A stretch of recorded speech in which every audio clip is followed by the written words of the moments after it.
ನಮಸ್ಕಾರ. ಸಮಾಜದಲ್ಲಿ ಮೂರು ವರ್ಗದ ಜನಗಳು ಸದಾ ಆ್ಯಕ್ಟಿವ್ ಆಗಿರ್ತಾರೆ. ಮ್ಯಾನ್ ಮೈಂಡೆಡ್, ಮನಿ ಮೈಂಡೆಡ್, ಆಮೇಲೆ ವರ್ಕ್ ಮೈಂಡೆಡ್ ಅಂತೇಳಿ. ನಮ್ಮ ಜೀವನದಲ್ಲಿ ಸಾಕಷ್ಟು ಜನರನ್ನು ನಾವು ನೋಡ್ತಾನೆ ಇರ್ತೀವಿ.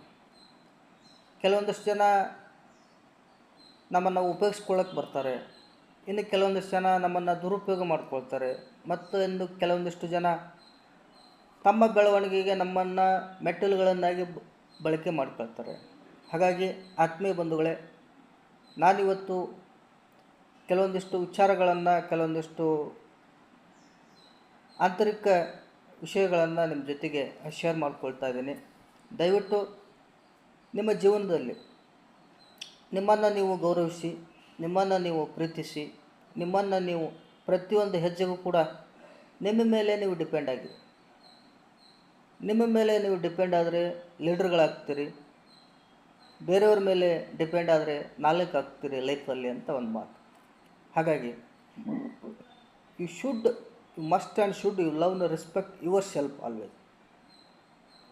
ಯಾರನ್ನು ಬೆಳೆಸುವಂಥ ಅವಶ್ಯಕತೆ ಇಲ್ಲ, ಯಾರನ್ನು ಬೆಂಬಲಿಸುವಂಥ ಅವಶ್ಯಕತೆ ಇಲ್ಲ, ಯಾರ ಹಿಂದೆನೂ ಓಡಿ ಹೋಗುವಂಥ ಅವಶ್ಯಕತೆ ಇಲ್ಲ, ಯಾರ ಹಿಂದೆನೂ ಕೈ ಕಟ್ಕೊಂಡು ನಿಲ್ಲುವಂಥ ಪರಿಸ್ಥಿತಿ ನಿಮಗೆ ಬರೋದು ಬೇಡ. ನಿಮ್ಮ ಕೆಲಸ ಕಾರ್ಯಗಳನ್ನು ಮಾಡಿಕೊಂಡು ನಿಮ್ಮ ಫ್ಯಾಮಿಲಿ ಜೊತೆಗೆ, ನಿಮ್ಮ ಪ್ರೀತಿ ಪಾತ್ರರ ಜೊತೆಗೆ, ಹಾಗೆ ನಿಮಗೆ ತುಂಬ ಬೇಕಾದವ್ರ ಜೊತೆಗೆ ನೀವು ಖುಷಿಯಿಂದ ಕಾಲ ಕಳೆಯಿರಿ. ಅದರ ಜೊತೆಗೆ ಕೆಲವೊಂದಿಷ್ಟು ಮುಖ್ಯವಾಗಿರ್ತಕ್ಕಂಥ ವಿಚಾರ ಏನಿದೆ, ಈ ಸೋಷಿಯಲ್ ಮೀಡಿಯಾದಲ್ಲಿ ಇತ್ತೀಚಿನ ಕೆಲವು ವರ್ಷಗಳಲ್ಲಿ ಒಂದು ಟ್ರೆಂಡ್ ಸೆಟ್ ಆಗ್ತಾ ಇದೆ. ಪ್ರಚೋದನೆಗೆ ಒಳಪಡಿಸೋದು,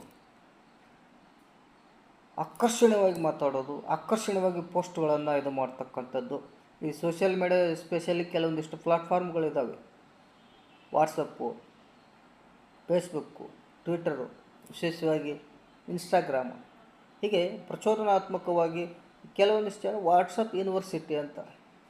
ಹಾಗಾಗಿ ಈ ಒಂದು ಮುಖ್ಯವಾದ ವಿಷಯಗಳನ್ನು ಸೂಕ್ಷ್ಮವಾಗಿ ಗಮನಿಸಿ ನೋಡಿದಾಗ, ಯಾಕೆ ಇವತ್ತಿನ ಈ ಸಂದರ್ಭದಲ್ಲಿ ಯುವಕರು, ಸ್ಪೆಷಲಿ ಇಂದಿನ ಮಕ್ಕಳು ಯಾಕೆ ಬೇಗ ಪ್ರಚೋದನೆಗೆ ಒಳಗಾಗ್ತಾರೆ, ಯಾಕೆ ತಮ್ಮ ಫ್ಯಾಮಿಲಿಗೆ ಆದ್ಯತೆಯನ್ನು ಫಸ್ಟ್ ಕೊಡೋದಿಲ್ಲ, ಇದು ಸಮಸ್ಯೆಯಾಗಿ ಪರಿಣಮಿಸ್ತಾ ಇದೆ. ಹಾಗಾಗಿ ಯಾವಾಗಲೂ ನೀವು ಮಾಡುವಂಥ ಕೆಲಸದ ಕಡೆ ಗಮನ ಇರಲಿ.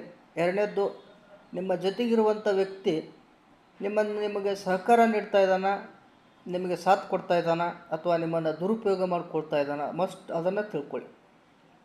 ಯಾಕೆಂದರೆ ಸಾಕಷ್ಟು ಜನ ಅವರವರ ಅನುಕೂಲಕ್ಕೆ ತಕ್ಕಂತೆ ಸಂಬಂಧ